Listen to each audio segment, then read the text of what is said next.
নদীর পানি ঘোলা ভালো, জাতের মায়া কথা কয় না।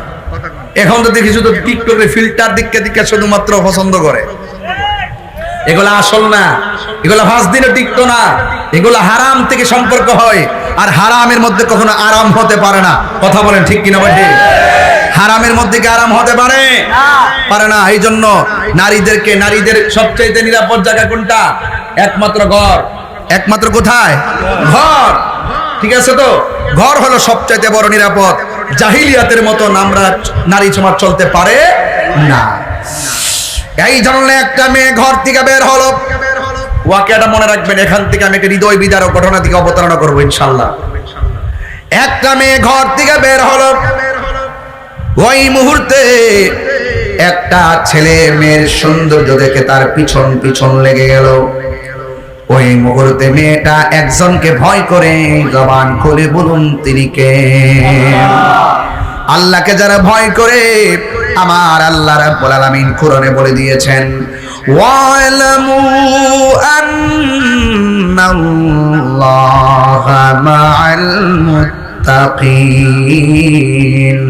আল্লাহ রাব্বুল আলামিন বলেন, তোমরা সবাই জেনে রাখো, তোমাদের অন্তরে যদি আমি আল্লাহর ভয় থাকে, তোমাদের ডানে বিপদ, বামে বিপদ, সামনে বিপদ, পিছনে বিপদ আসতে পারে।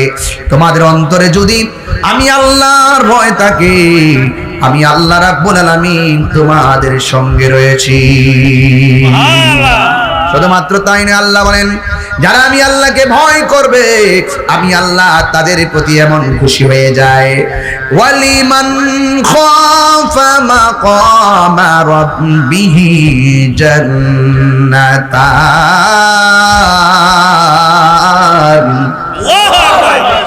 কোরআন শরীফ পড়লে আপনাদের কাছে কষ্ট লাগে? এই আয়াতটা আমি আবার তেলাওয়াত করব। আপনারা এমন জোর আল্লাহকে ডাক দিবেন যেন হৃদয়টা আলোকিত হয়। রাজি আছেন সবাই? বিসমিল্লাহির রহমানির রহিম।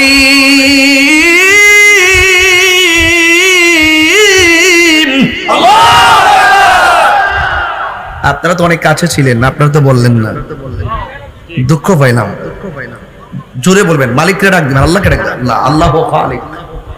জোরে বলবেন, অনেক শান্তি লাগবে। ওয়ালিমান খাফা মাকামা রাব্বিহি জান্নাতান।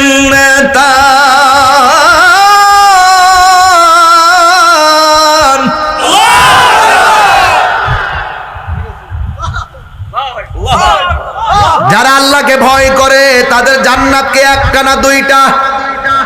আরো জোরে, আরো জোরে। তাইলে জান্নাত দেওয়ার মালিক কে? আরো বড় করে বলেন, জান্নাত দেওয়ার মালিক কে? আল্লাহ রাব্বুল আলামিন বলে, যারা আমি আল্লাহকে ভয় করে গুনার কাজ ছেড়ে দিবে, আমি আল্লাহ রাব্বুল আলামিন তাদেরকে 2টা জান্নাত দিয়ে দিব। শুধু তাই নয়, আল্লাহ রাব্বুল আলামিন বলেন, ইন্নালিল মুত্তাকিনা মাফাসান হাদাইকা ওয়া আ'নাবা ওয়া কাওয়াইবা আতরাবা। আল্লাহ রাব্বুল আলামিন বলেন, যারা আমি আল্লাহকে ভয় করবে, আমি আল্লাহ তাদেরকে অনেকগুলো আঙ্গুর ফলের বাগান উপহার দিয়ে দিব। বন্ধুরে, আল্লাহ রাব্বুল আলামিনকে ভয় করা লাগবে। যা কেউ দেখে না, দেখে একজন, জবান খুলে বলুন তিনি কে? নামাজটা পড়েন নাই এশারের নামাজ, নামাজটা পড়েন নাই ফজরের নামাজ, একদিন নয় 3 দিন পর্যন্ত নামাজ ছুটে গেল। আল্লাহ পাক ইচ্ছা করলে মাছের একটা কাঁটা গলায় লাগাইয়া রিজিকের দরজা বন্ধ করে দিতে পারতো? পারতনি? এরপর আল্লাহ আমরা খাওয়াইতেছে, আল্লাহ আমাদের ঘুম করাইতেছে, সারা রাত মোবাইল টিপছে। এশারের নামাজের পর থেকে মোবাইল টিপা শুরু করলো, ফজর পর্যন্ত মোবাইলটা টিপলো। ফজর আজান দেওয়ার পর ঘুমে না যাইয়া মসজিদে যাওয়ার কথা ছিল, আজান দেওয়ার পরে মোবাইলটা চার্জ করে ঘুমাইয়া গেলেন। আল্লাহ ইচ্ছা করলে এই ঘুমের করে আপনাকে প্যারালাইসিস বানাই দিতে পারতো। কথা কোন ঠিক কিনা? আল্লাহ কেন করে না জানেনি? একটা কারণ, আমার আল্লাহ রাব্বুল আলামিন বলেন ফি আইয়ি সূরাতিন মা শাআ রাক্কাবাক। আমি আল্লাহ রাব্বুল আলামিন আমার বান্দারে বড় মায়া কইরা নিজের হাত দিয়া বানাইছি। মায়া লাগে, মায়া। দুনিয়াতে আল্লাহ ছাড় দিয়েছেন, তাই বলে ভাববেন না হাসরের ময়দানে আপনাকে ছেড়ে দিবে। একদিন আল্লাহর দরবারে বিচার দিতে হবে। এই মেয়েটার অন্তরে আল্লাহর ভয় ছিল, এই জন্য ছেলেটা যখন মেয়ের পিছনে পিছনে লেগে গেল, তখন মেয়েটা আল্লাহকে ভয় পেয়ে আমার আল্লাহকে ডাক দিয়ে কে, আল্লাহ আমার যা করো না করো, এই ছেলেটা কেন আমার পিছে লাগতেছে, আমার ইজ্জতটারে যেন ধ্বংস করতে না পারে। আল্লাহ তোমার কাছে আমি জানের ভিক্ষা আমি চাই না, আমি শুধুমাত্র ইজ্জতের ভিক্ষা চাই। মানের মান যারা চিনে তারা ইজ্জতের বড় ডরায়। কথা কোন ঠিক কিনা? আর যারা লাজ লজ্জাহীন এরা ইজ্জতের চিন্তা করে না। যারা মানি লোক, সম্মানী লোক, যারা ইজ্জতের চিন্তা করে, তারা হলো সমাজের সবচাইতে ভালো মানুষ। দেখবেন কিছু কিছু মানুষ আছে বিয়ে শাদী করাইতে গেলে বাড়ির দিকে তাকায় না, সুন্দরের দিকে তাকায় না, আগে দেখে তার ভিতরে পরহেজগারিতা আছে না নাই, তার বাথরুমটা ঠিক আছে কিনা, গোসলখানাটা ঠিক আছে কিনা। যে এই বাড়ির গোসলখানা ঠিক থাকে, এই বাড়ির নারীদেরকে মনে করা যায় যে তাদের মাঝে পর্দা আছে। কথা কোন ঠিক কিনা? কথা বলেন না কেন? আগের মা চাচির, আগের বাবারা বিয়ে শাদী করতে গেলে আগে বাথরুম দেখছে আর ওয়াশ গোসলখানা দেখছে। বুঝতে পারছেন? এই জন্য মেয়েটা আল্লাহকে ভয় করে আল্লাহকে ডাক দিয়ে, আল্লাহ আমার ইজ্জতটা তুমি রক্ষা করো। একদিন ছেলেটা পিছনে পিছনে ঘুরলো, কিন্তু মনের আশা পূরণ হয় নাই। দ্বিতীয় দিন আবার মেয়েটার পিছনে লেগে গেল, কিন্তু ছেলেটার মনের আশা পূরণ হয় নাই। হ্যাঁ বন্ধুগণ, তৃতীয় দিনের মাথায় ছেলেটা খুব কাছাকাছি চলে আসছে। মেয়েটা এবার মনে মনে ভাবতেছেন, আমার মনে হয় আর বাঁচার উপায় নাই, আমার মনে হয় জীবনও যাবে, ইমানও যাবে, ইজ্জতও যাবে। এই কথা চিন্তা ভাবনা কইরা মেয়েটা একটা দোকানের ভিতরে ঢুকে গেল। আর ওই দিক দিয়ে ছেলেটাও দোকানের দরজার কাছাকাছি আসতেছে। আর ওই মুহূর্তে ছেলেটা যখন দোকানের কাছাকাছি চলে আসতেছে, পিছন দিক দিয়ে একজন আল্লাহর ওলির কাছে দৃশ্যটা ওপেন হলো। এই আল্লাহর ওলির নাম হলো হযরতে হাসান বসরি। আর জবান খুলে কোন আল্লাহু আকবার।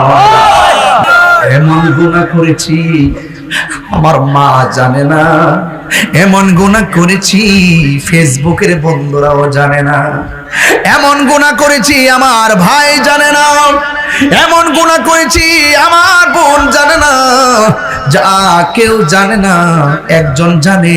জবান খুলে বলুন তিনি কে?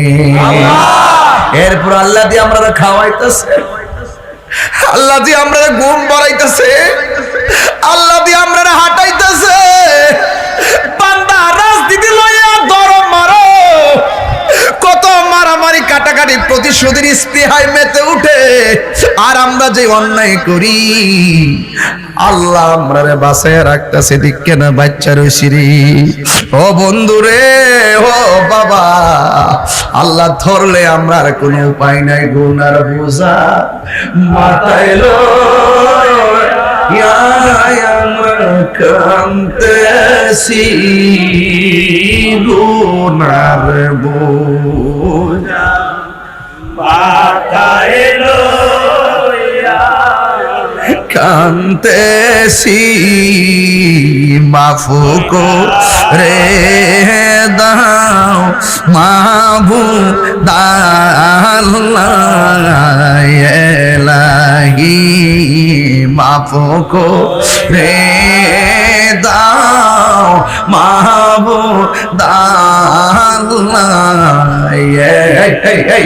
কবরেরই আযাব যদি মানুষ দেখিত, ও কবরেরই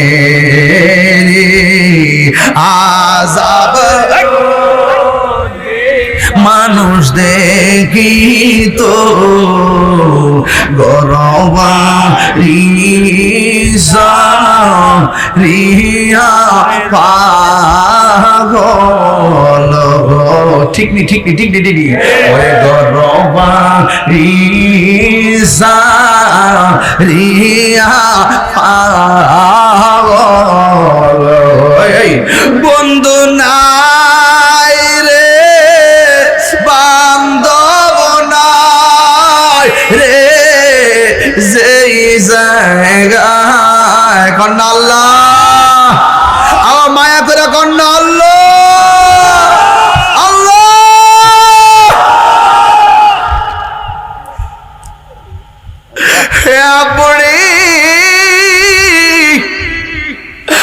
আপনাকে আমি অনুরোধ করে বলি যা হবার হয়ে গেছি যা হবার হয়ে গেছি আমার আম্মা গো ও মা সীমানার পারা মা গো এখনো সময় আছে কত শাড়ি কত কাপড় তুমি ওই ডয়ারের ভিতরে রাখলা ইস্টে আলমারির ভিতরে ওয়ার্ডরোবের ভিতরে রাখলা একটার পরে একটা কত সুন্দর করে সাজাইলা একটা বার ভাইবো তোমার শেষ কাপড় কিন্তু সাদা কথা কোন ঠিক কিনা একটা বার ভাইবো আম্মা দুনিয়া দুনিয়া কইরো না আমার ওয়াশটারে নেগেটিভ মনে কইরো না আমি কইছি মা তোমার জন্য সবচেয়ে ভালো জায়গা হলো তোমার ঘর এটাকে আমি বানায় কইছি এখন কবে হুজুর দি আমরা রে স্বাধীনতা কাইরা নিতাছে দুনিয়া কি স্বাধীনতা চাও কত স্বাধীনতা জান্নাতের ভিতর কত স্বাধীনতা তোমার জন্য অপেক্ষা করতেছে এখন তো তোমার বাজার থেকে আইনা খাওয়া লাগে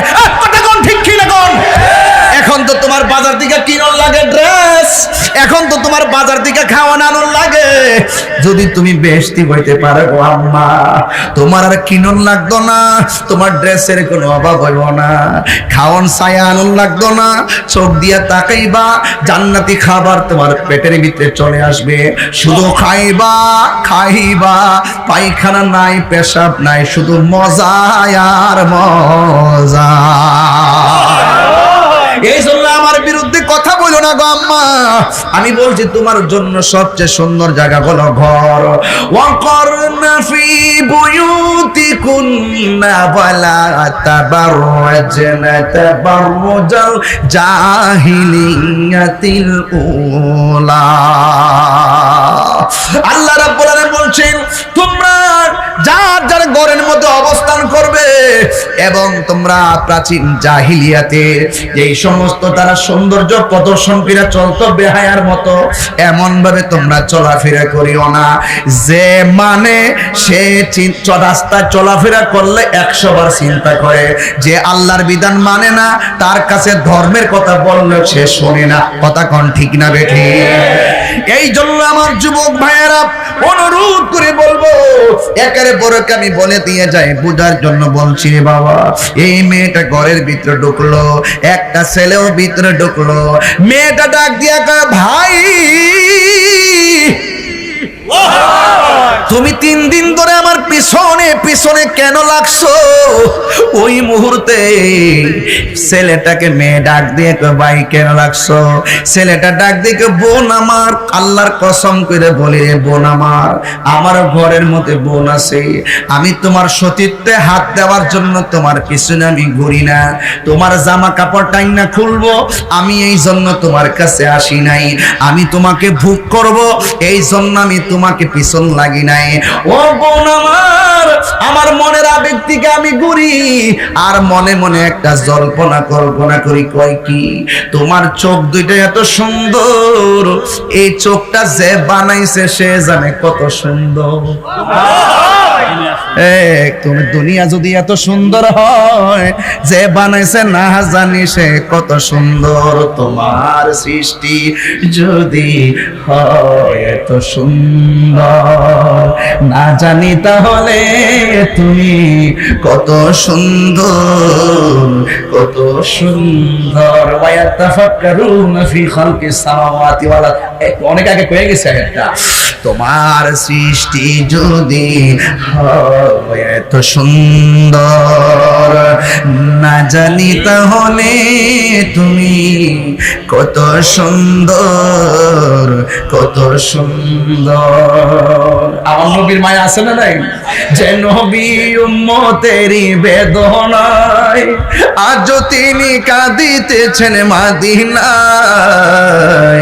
যে নবী উম্মতেরই বেদনায় আজ তিনি কাঁদিতেছেন মদিনায়।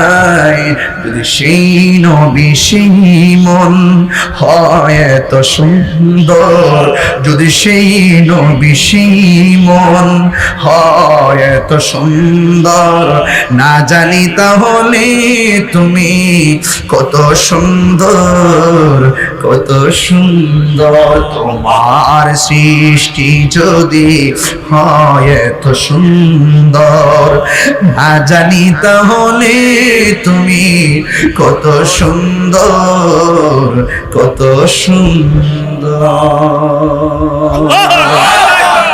মাঝে মাঝে কিছু ইসলামী সঙ্গীত গাইছি আমার মতো করে। কষ্ট হইছে আপনাদের?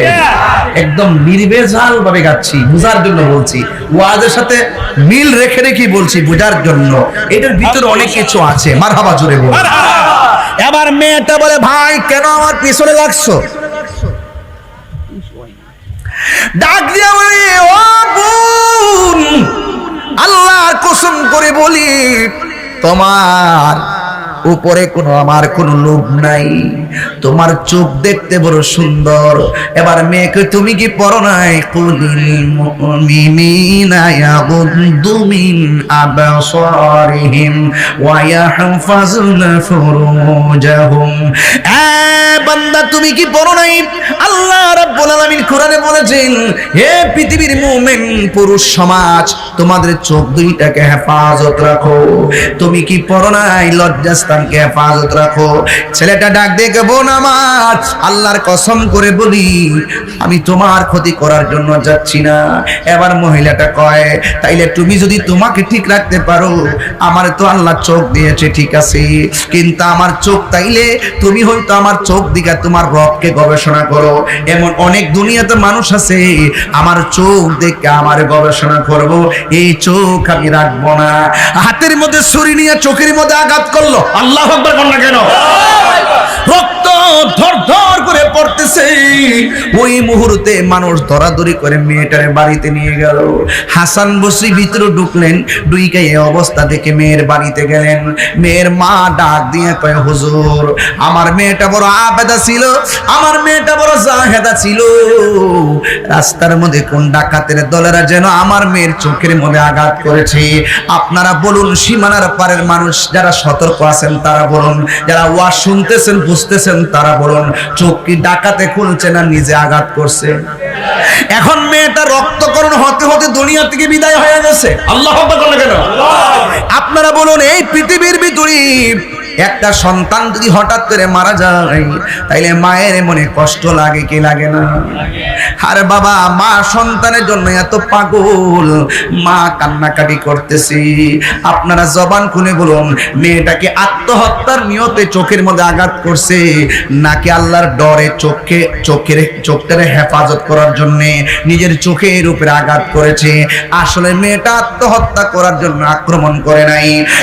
বন্ধুগণ, খবরদার, অনুরোধ করে বলি, জীবনে যদি কিছু করতে চান, জীবনে আত্মহত্যার পথ বেছে নেবেন না, জীবনে সুইসাইড করবেন না। মা আপনাকে ধমক দিছে, ঘর থেকে বের হয়ে মসজিদে ওযু করে নামাজে দাঁড়ায় যান। স্বামী আপনারে ধমক দিছে, ওযু করে নামাজে দাঁড়ায় যান। খবরদার, আত্মহত্যা করবেন না। স্বামী স্ত্রীকে তালাক দিবেন না। তালাক দিলে সন্তানটা যাইব কো? আপনি বউ পাইবেন, বউ আপনি জামাই পাইবেন, কিন্তু পোলাটার কি পরিচয় দাঁড় করাইলেন? খবরদার, আত্মহত্যা করা যাবে না। এই জন্য মহিলাটা একদিকে, হুজুর আমার মেয়েটা বড় আবেদা ছিল, আমার মেয়েটা বড় সাবেরা ছিল, আজকে মেয়েটাকে হারাইয়া আমি পুরা পাগলের মতো হয়ে গেছি গো হুজুর। আপনারা জবান খুলে বলুন, সন্তানের জন্য মায়ের দরদ আছে না নাই? আমার যুবক ভাইরা, গতকাল ফেসবুকের পাতায় দেখলাম ঢাকা শহরের মিরপুরে এক বাসার পাশের ঘরের ভিতরে, পাশের রুমের ভিতরে, এও আবার মেয়ের রুমের পাশের রুমে মা দুঃখিনী ঈদের 4 দিন আগে মারা গেছে, কিন্তু মেয়ের খবর নাই। এই মহিলাটার 3টা সন্তান, একটা হলো সচিব, আরেকটা হলো ভার্সিটির অধ্যাপক, আরেকটা থাকে কানাডা। এই 3টা সন্তান প্রতিষ্ঠিত সন্তান, মেয়েটা অসুশিক্ষিতা। কিন্তু মেয়েটার রুমের পাশে মা 4 দিন আগে মরে আছে, ফাঁকে দা ঈদ আসছে, গরু জবাই হয়েছে, খাওয়া দাওয়া করছে, ছেলে মেয়েরা সবাই আনন্দিত আছে। কিন্তু ঈদের 4 দিন পরে পাশের ঘরের মধ্যে পচা গন্ধ আসতেছে। হঠাৎ করে দরজা খুলে দেখে ওই মহিলাটা মা ঘরের রুমের ভিতরে পড়ে মরে আছে। আমি গতকাল ফেসবুকে দিয়েছিলাম, আমি বলেছিলাম এ সন্তান তোদের মা পড়ে আছে কেমনে রে? তোদের মুখের ভিতরে কুরবানির গোশত গেল, ঈদ আইছে, মার খবর কি তোরা একটাবার নিতে পারলি না? কথা কোন ঠিক কিনা? এই জন্য এই 4টা সন্তান, একটাও মার খবর নেই না। একটা কথা মনে রাখবেন, এই সন্তানটা যেই দিন প্রতিষ্ঠিত হয়েছে, মা জানে কত খুশি হইতো সন্তানের জন্য। কত মানুষ কইতো, ও মহিলা তোর পোলা সচিব হয়েছে, তুই সান কফেলনা মহিলা। ও মহিলা তোর ছেলে ভার্সিটির চাকরি পাইছে, তুই সান কফেলনা মহিলা। আজকে সেই সন্তানের মা শেষ বয়সে মরে পচে গেছে। সন্তান তার ঈদের দিনও খবর নেই নাই। আমার কথা হলো প্রশাসনের কাছে তদন্ত করুন, এই অন্যায়ের বিচার করুন। এমন এই মহিলাটা হয়তো পরে পচে গেছে, ধরা পড়ছে। এমন অনেক মা আছে কষ্ট পাইতে পাইতে মারা যায়, মাইক দিয়ে এলান করে তারে কবর দেয়, কিন্তু মায়ের কষ্ট সমাজের কেউ জানে না, বাবার কষ্ট সমাজের কেউ জানে না। ওই মহিলাটা কান্না করে, ও বন্ধু দুঃখ রাখবো কোথায়? ওই নূরজাহান মহিলাটা সন্তানরে শিক্ষা দিছে, কিন্তু কুলাঙ্গার সন্তানগুলো মানুষ হতে পারে নাই। কথা বলেন ঠিক কিনা? মানুষ হতে পারে নাই। এই জন্য সন্তানকে মানুষ আগে বানানো লাগবো। এই জন্য আমার যুবক ভাইয়েরা, সীমানার পারে বন্ধু, আমি তাইগিরি প্রায় 1.5 ঘন্টা হয়ে গেল স্টেজের মধ্যে আসলাম, চোখের পলকে সময়গুলা চলে যাইতেছি। আর হয়তো 15-20 মিনিট সময় দিমু, কিন্তু অনুরোধ করে বইলা দিয়া যায়, তাহিরির ওয়াজ যদি শুধুমাত্র 1 মিনিটের জন্য ভালো লেগে থাকে, খবরদার বলে গেলাম, জীবনে কোনোদিন মা বাবার মনে কষ্ট দেওয়া যাবে না, বোনের মনে কষ্ট দেওয়া যাবে না, বাবার মনে কষ্ট দেওয়া যাবে না, রক্তের সঙ্গে বেঈমানি করা যাবে না। কথা বলেন ঠিক না ঠিক? আজকে মা সন্তানকে শিক্ষা দিছে বলেই সন্তানটা আল্লাহরে ভয় পাইছে। আজকে সন্তানটারে আপনি শিক্ষা দিবেন, এ সন্তান তুমি বড় হইয়া তোমার মার খবর তুমি নেও না। তুমি কুরবানির গরুর গোশত ঢাকায় ফ্রিজের ভিতরে ঢুকাইলা, গ্রামের ভিতরে মা বাবার খবর তুমি নেও না। আপনারা একটা কথা মনে রাখবেন, এক সাহাবী আমার নবীকে এসে ডাক দিয়ে, ইয়া রাসূলুল্লাহ, ইয়া হাবিবাল্লাহ, নবী গো, ও মায়ার নবীজি, আমার কাছে সব চাইতে উত্তম ব্যবহার পাওয়ার হকদার কে? আমার নবী বলে তোমার মা। এরপরে কে? আমার নবী বলে তোমার মা। এরপরে কে? আমার নবী বলে তোমার মা। তারপরে কে? কয়ে তোমার বাবা। তারপরে কে? কয়ে তোমার আত্মীয় স্বজন, তোমার প্রতিবেশী। আজকে দেখা গেল প্রতিবেশীর মানুষের সঙ্গে সন্তান ভালো ব্যবহার করে, আর বুড়া মা বাপের নামটাই শুনতে পারে না, এমন কুলাঙ্গার সন্তান সমাজে আছে না? না, সুতা দিয়া বাইরানো দরকার। যে ফিসাব কইব মা বাপের খেদমত করন লাগতো না, আমি তোর সব, এটা ফিসাব না। কথা বলেন ঠিক কিনা? সাবধান বলে দিলাম, মা বাবার মনে কষ্ট দিয়া যদি মক্কা মদিনায় যাও, কাজ হবে না।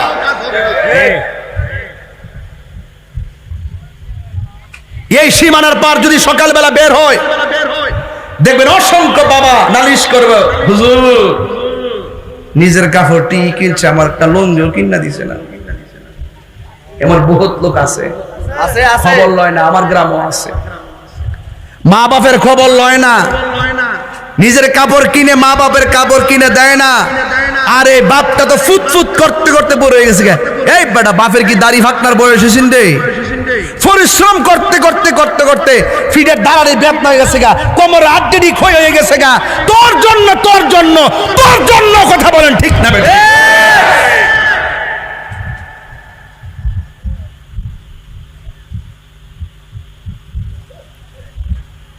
নিজের অসুস্থ হইলে পরীক্ষা ছাড়া ওষুধ খায় না, ওই রিঅ্যাকশন করবো। আর বাপটা কবর বেদনা, মারা কাশতে কাশতে রাত্রে ঘুমাইতে পারে না, একটা প্যারাসিটামল কিনে দেয় না, খবরও লয় না। আপনি জানেন না হয়তোবা এই বাপ মা বর্তমানে এতিমের মতন। এখন এমন একটা সমাজ আইছে, এই মুহূর্তে কি বাপটা রুজি করতে পারে? এই মুহূর্তে কি মাটা আগের মতো বাবা কাম করতে পারে? আরে বাপ মা তো মনে করছে আমার জিনিসটি বেচ্চা ফুলতে মানুষ করি, আরে আমার সম্পদ বেচ্চা ফুলাটার মানুষ করি।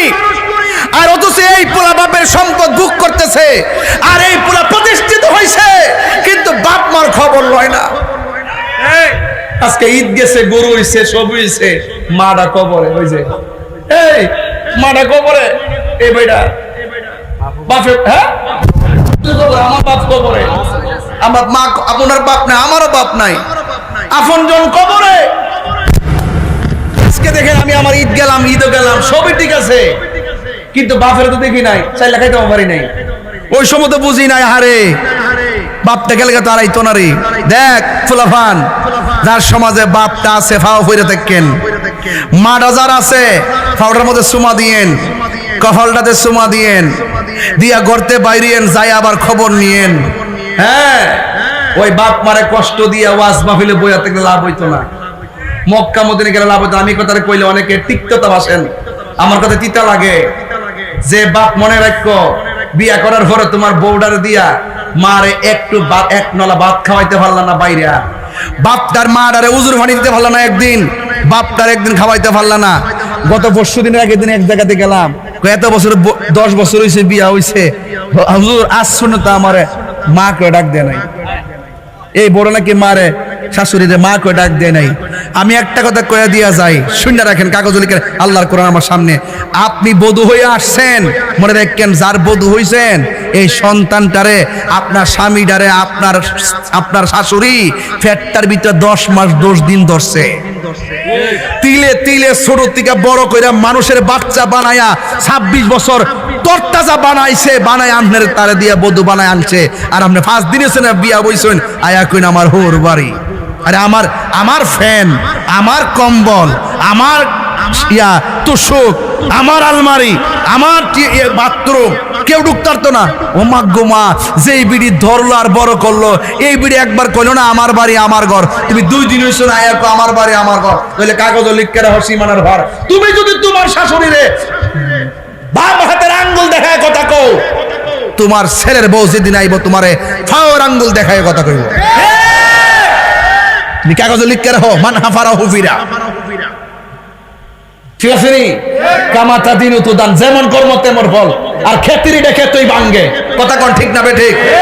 লাইলের উপরে তুললে ভাঙ্গে না, আইলের উপরে তুললে ভাঙ্গে না, খেতিরি দেখে তুই ভাঙ্গে। আমি চ্যালেঞ্জ করে বলে দিয়ে গেলাম, যেমন কর্ম তেমন ফল, ইনশাআল্লাহ। এটা দেখতাম, যারা মা বাপরে কষ্ট দিচ্ছে এদের পরিণতি কি আমি দেখতাম চাই, দেখায় আনো তাদেরকে। রসুল যখন একদিন গুরুস্থানে গেছে, যাইয়া দেখে সব কবরের স্থানে কবরবাসীর কবরের বডির নিচে জান্নাতের বিছানা। বলেন রসুল দেখার ক্ষমতা আছে না নাই? হ্যাঁ, ওয়ামা ইয়াস্তাবিল আহিয়া ওয়ালাল আমওয়াত, যারা জিন্দা যারা মুর্দা তারা এক হতে পারে না। ইন্নাল্লাহা ইউসমিউ মান ইয়াশা, আল্লাহ যারা ইচ্ছা করে তার দেখার ক্ষমতা দেয়। রসুল গুরুস্থানে গেলে নিচে দেখতেন, আর একটা কবর দেখতে রসুল কাঁদতেছেন। এবার সাহাবাদেরকে বললেন, ও সাহাবারা, তোমরা বাজারে গিয়ে এলান করো এই গুরুস্থানে কারে কারে দাফন করা হয়েছে, তাদের আপন জনরা যেন গুরুস্থানে কবরের পাড়ে দাঁড়ায়। সবাই দাঁড়াইছে। এখন নবী যেই কবরটার দিকে কান্না করছে, ওই কবরটাতে কে দাঁড়ায়? সাহাবায়ে কেরাম অপেক্ষা করতেছে, নবীজি অপেক্ষা করতেছে, কারণ এই কবরটাতে তো আযাবে আছে। এখন সবার মধ্যে একটা কৌতূহল, সব কবর দেখে নবী হাসলো, এই কবরটা দেখে কেন কাঁদলো? নিশ্চয়ই একটা হাকিকত আছে। হঠাৎ করে আমার রসুল তাকে দেখতেছেন, একটা বৃদ্ধা মহিলা লাঠি ভর করে করে এই কবরের পারে এসে দাঁড়াইছে। রসুল ডাক দিয়ে কয়, মা, এই কবরের ভিতরে যিনি আছেন তিনি কে? কয়, সে আমার সন্তান। আপনার সন্তান কেমন আছে আপনি কি জানেন? আল্লাহ রাসূল ভালো জানেন। তো আপনার সন্তান কবরে বড় কষ্টে আছেন। এই কথা শুন না মহিলা হিল হিল করে হাসতে শুরু করলো। রাসূল জিজ্ঞেস করে, মা সন্তানের কষ্টের কথা শুনে তুমি হাসলা কেন? ও হাসছি কেন নবী গো, আপনাকে একটু বলি, আমার পোলা পেটে ছিল, বহু স্বপ্ন ছিল, সন্তান বড় হবে অনেক স্বপ্ন ছিল, সন্তান আমাকে দেখবে অনেক আশা ছিল, কিন্তু যখন সন্তান তিলে তিলে বড় করার পরে আমি যখন বৃদ্ধা হয়ে যাচ্ছি, সন্তান প্রতিষ্ঠিত হলো, ওই মুহূর্তে আমার আশা ছিল সন্তান আমার খোঁজ নিবে, কিন্তু সন্তান আমার খোঁজ নেয় না। নিতে নিতে নিতে নিতে এমন এক পরিস্থিতি, আমার কষ্টের তীব্রতা এতই বেড়ে গেল, তখন আমি আর সহ্য করতে না পেরে আমি আল্লাহকে বলছি, আল্লাহ এই সন্তানকে নিয়ে আমি অনেক স্বপ্ন দেখেছিলাম, অনেক কষ্ট সহ্য করেছিলাম, আজকে আমার কষ্টের যে পরিধি দেয়ালের মধ্যে লেগে গেছে, আল্লাহ আমাকে সে যেভাবে কষ্ট দিছে তুমিও তার এইভাবে কষ্ট দিও। আল্লাহ যে আমার ফাগলনির দোয়াটা কবুল করছে, এর লাগে আমি